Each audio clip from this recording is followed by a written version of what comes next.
नमस्कार दोस्तों, stock market studies में फिर से एक बार आपको बहुत-बहुत स्वागत है। तो आज मैं फिर से आपके सामने कुछ इंपॉर्टेंस कंपनी का अपडेट शेयर करने वाला हूँ। तो वीडियो को पूरा लास्ट तक देखिएगा और अभी तक आपने चैनल को सब्सक्राइब नहीं किया तो जरूर कर लीजिएगा। कंटिन्यूअसली इन्फॉर्मेशन और अपडेट्स पाने के लिए चैनल के ऊपर बने रहिएगा। तो चलो देख लेते हैं कौन सा कंपनी है इस वीडियो के अंदर। फर्स्ट जो कंपनी है जिसके बारे में चर्चा करूँ उसका नाम है आर्कॉन इंटरनेशनल लिमिटेड। देखिए आर्कॉन इंटरनेशनल लिमिटेड के बारे में बात करूँ तो रेलवे गवर्नमेंट के ऊपर जो बजट पास हुआ तो उसमें रेलवे गवर्नमेंट का जितने सारे इंफ्रास्ट्रक्चर कंपनी है तो उसके ऊपर ग्रोथ होने का चांसेस है। इंफ्रास्ट्रक्चर मतलब गवर्नमेंट बजट में ये बताया कि जितने सारे पुराना मतलब ट्रेन्स है उसको मॉडिफिकेशन किया जाएगा, वंदे भारत जैसा मॉडिफिकेशन किया जाएगा। तो इसके लिए जितने सारे ट्रेन मॉडिफिकेशन मतलब ट्रेन बनाने वाला कंपनीज है उसके ग्रोथ होने का चांसेस है। अभी आर्कॉन इंटरनेशनल काम करते हैं। आर्कॉन इंटरनेशनल इंफ्रास्ट्रक्चर के ऊपर और साथ ही साथ मतलब बिल्डिंग बनाने का, स्टेशन बनाने का काम कंपनी करते हैं। तो कंपनी के जो काम है वो हाईवे से लेकर रेलवे स्टेशन से लेकर कंपनी का प्रोजेक्ट चलते रहता है। तो आर्कॉन कोई छोटा मोटा कंपनी है, अभी देखा जाए तो 21,500 करोड़ का कंपनी है और कंपनी का अच्छा खासा काम भी कर रहा है। ऐसे नहीं कि कंपनी लगातार भागते चले जा रहा है और कंपनी का काम उतना खास नहीं है। तो कंपनी के पी रेशियो और कंपनी के industries P ratio same to same level में पहले देखने को मिला था। आज थोड़ा सा हाइक है, कोई बात नहीं, फिर भी कंपनी अंडर वैल्यूड के हिसाब से देखा जाएगा। आरओसी आरओई तो बेस्ट लेवल में देखने को मिला। इनकम भी जबरदस्त है। उस बेसिस में देखा है तो कंपनी में डेप्थ एकदम ना के बराबर है। और प्रोमोटर का जो होल्डिंग है वो सबसे पहले मैं बता दूं 65% का होल्डिंग है। और प्रोमोटर कौन है? प्रेसिडेंट ऑफ इंडिया इसके प्रोमोटर है। तो बाकी होल्डर्स क्या कर रहे हैं? जैसे एफआईएस के पास देखिए, पहले 1.97% होल्डिंग था, आज वो बढ़ के 4% हो चुके हैं। डीएस के पास कुछ भी होल्डिंग्स नहीं है। तो प्रोमोटर के बाद पब्लिक सबसे ज्यादा होल्डिंग लेकर रखा है। अभी मजेदार बात यही है कि कंपनी की जो बैलेंस शीट है वहां पे एक चीज आपको ध्यान देना पड़ेगा कि कंपनी का जो रिजर्व है वो ग्रोथ तो हो रहा है, उतना हाई लेवल का ग्रोथ नहीं है। और कंपनी का बोरिंग्स भी है करीबन 1600 करोड़ के आसपास। तो कंपनी खुद के बिजनेस के ऊपर 64 करोड़ के आसपास पैसा भी लगा चुके हैं।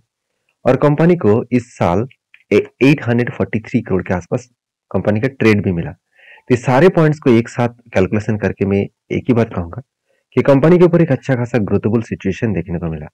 बाकी एज ए इन्वेस्टर सॉरी इस कंपनी के ऊपर जो कैपेक्स के बारे में चर्चा करूँ तो कंपनी के कितना कैपेक्स बढ़ा वो ध्यान से देखिएगा। तो कंपनी में उतना खास कैपेक्स इस बार नहीं बढ़ा। 94 करोड़ के आसपास कैपेक्स देखने को मिला, जो पिछले बार 97 था और पिछले सालों में 40 करोड़ के आसपास था। तो कैपेक्स में उतना ज्यादा ग्रोथ नहीं है। कैपेक्स अगर बढ़ेगा तभी इस कंपनी के ग्रोथ होने का चांसेस है। तो कंपनी का जो बिजनेस है वो कहाँ पे चल रहा है अब देखेंगे तो रेलवे प्रोजेक्ट के ऊपर कंपनी 90% बिजनेस कर रहा है और हाई प्रोजेक्ट के ऊपर 7.9% और बिल्डिंग स्ट्रक्चर बनाने के लिए 1.6%। कंपनी ऑल ओवर इंडिया में 93% बिजनेस कर रहा है और रेस्ट ऑफ वर्ल्ड मतलब इंडिया के बाहर की कंट्रीज में 6.5% के आसपास बिजनेस चल रहा है।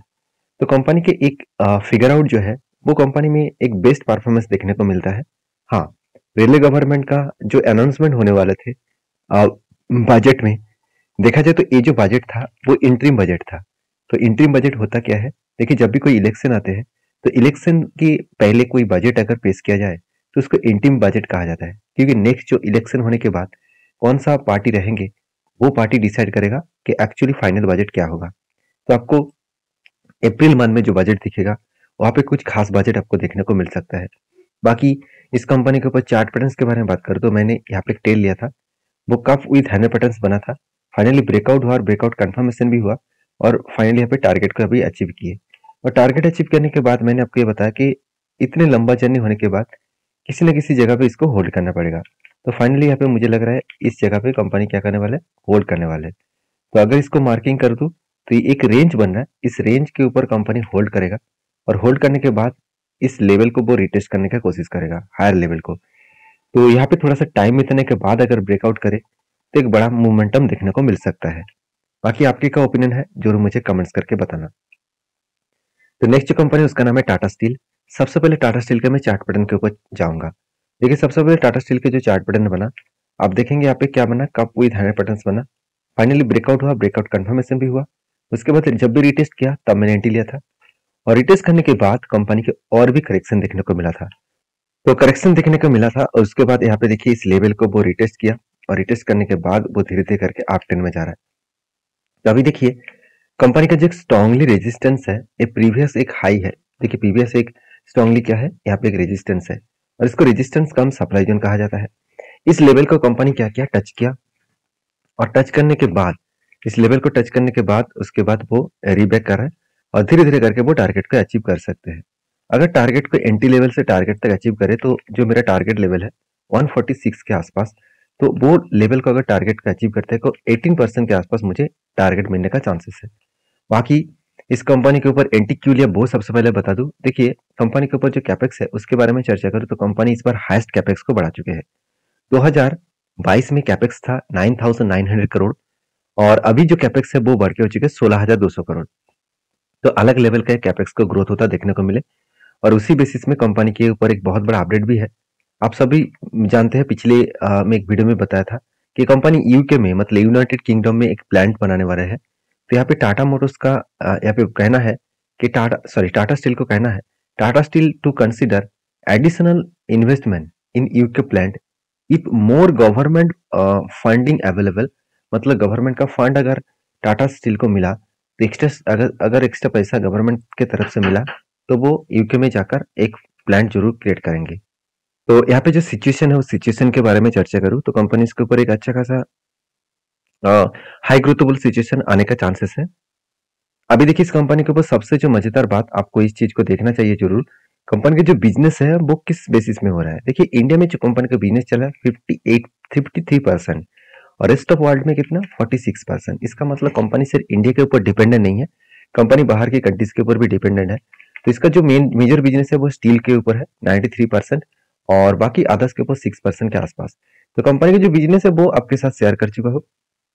अभी कंपनी के टेक्निकली चार्ट पैटर्न के दिखाने के बारी, तो टेक्निकली चार्ट पैटर्न के बारे में मैं एक ही बात कहूंगा। तो जो टेक्निकली चार्ट पैटर्न यहाँ पे बन चुके हैं वो मेरे हिसाब से इजीली टारगेट देने के लिए थोड़ा सा टाइम लगेगा क्योंकि मार्केट लगातार वोलेटिलिटी के हिसाब से चल रहा है। निफ्टी एक दिन हाई कर रहा है, दूसरे दिन करेक्शन हो रहा है। तो इस तरीके से सिचुएशन में अगर निफ्टी आगे बढ़े तो यहाँ पे एक प्रेशराइज देखने को मिल सकता है। तो बाकी इस कंपनी के ऊपर आपके क्या ओपिनियन है जरूर मुझे कमेंट्स करके बताना। तो अभी नेक्स्ट जो कंपनी है उसका नाम है पेटीएम। देखिए पेटीएम के ऊपर बहुत दिनों के बाद मैं चर्चा कर रहा हूँ क्योंकि मुझे बहुत सारे दोस्तों ने कमेंट्स किया कि सर पेटीएम का जो क्वार्टरली रिजल्ट है वो फाइनली आ चुके हैं, तो रिजल्ट किस तरीके से हुआ। देखिए कंपनी का जो पिछली बार का रिजल्ट था 1500 करोड़, इस बार सेल्स 2100 करोड़ हुआ। देखिए अच्छी बात है कंपनी का सेल्स बढ़ा, मगर इस कंपनी का सबसे हमेशा एक नेगेटिव पॉइंट क्या होते हैं, कंपनी के एक्सपेंस। तो कंपनी के जो एक्सपेंस के बारे में चर्चा करूँ, कंपनी के जो एक्सपेंस देखने को मिला तो वो कुछ एम्प्लॉय कॉस्ट जो है वो अभी भी उतना ही ज्यादा है जो पहले था। तो कंपनी के एम्प्लॉय कॉस्ट लगातार जो बढ़ रहा था अभी धीरे धीरे करके थोड़ा सा कम हुआ। तो कंपनी का एम्प्लॉय कॉस्ट अगर कम हुआ तो कंपनी का ग्रोथ होने का चांसेस दिखेगा। अभी देखिए कंपनी का जो नेट प्रॉफिट है वो अभी भी लॉसेस में है। कंपनी करंट ईयर में 250 करोड़ के आसपास लॉसेस में देखने को मिला। तो इसका मतलब कंपनी अभी भी प्रॉफिट में नहीं है। और मजेदार बात यही है कि जो लोग सोच रहे हैं कि इंस्टीट्यूशन के पास इतना होल्डिंग आ गया और पब्लिक के पास होल्डिंग्स है तो डीएस के पास क्यों नहीं है। देखिए कंपनी में उतना खासियत नहीं है तो इसलिए इंस्टीट्यूशन भी माल उठाना अभी भी शुरू नहीं किया। हाँ, बिजनेस अगर ठीक ठाक हुआ तो क्वार्टरली अगर रिजल्ट फिर से पॉजिटिव में दिखा, कंटिन्यूसली अगर पॉजिटिव लास्ट 2-3 क्वार्टर्स में देखने को मिले तो मैं जरूर इस कंपनी के ऊपर कुछ डिसीजन जरूर लूंगा। क्योंकि जब तक कंपनी का प्रॉफिट ना हो तो उस कंपनी को निवेश करना थोड़ा तो खतरा बन सकता है। बाकी इस कंपनी के ऊपर मैं एक चीज मैं आपको दिखाना चाहूंगा। कंपनी का जो बिजनेस है उस बिजनेस के हिसाब से बात करूं तो कंपनी का जो मर्चेंट लोन्स है, लोन्स के बेसिस में कंपनी 20% पैसा कमा रहा है। उसके साथ साथ पर्सनल लोन्स के ऊपर कंपनी 25% और पोस्टपेड लोन्स के ऊपर कंपनी का 55% रेवेन्यू जनरेट हो रहा है। तो कंपनी का जो पेमेंट है, पेमेंट एंड फाइनेंशियल सर्विसेज के ऊपर कंपनी 81% बिजनेस कर रहा है और बाकी का मतलब कॉमर्स एंड क्लाउड सर्विसेज के ऊपर कंपनी 18% रेवेन्यू जनरेट कर रहा है। तो कंपनी का जो बिजनेस है उस बिजनेस के अपॉर्चुनिटी के हिसाब से एक कंपनी एनबीएफसी कंपनी बन चुके हैं। तो एनबीएफसी कंपनी का ग्रोथ होने का चांसेस हमेशा रह जाते हैं, मगर इस कंपनी में अभी तक ग्रोथ देखने को नहीं मिला।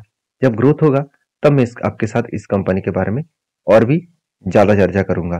तो अभी देखिए फिलहाल के लिए जो करेक्शन हुआ था कंपनी के ऊपर एक बिग फॉल देखने को मिला, उसके बाद धीरे धीरे करके रिकवरी कर रहा है।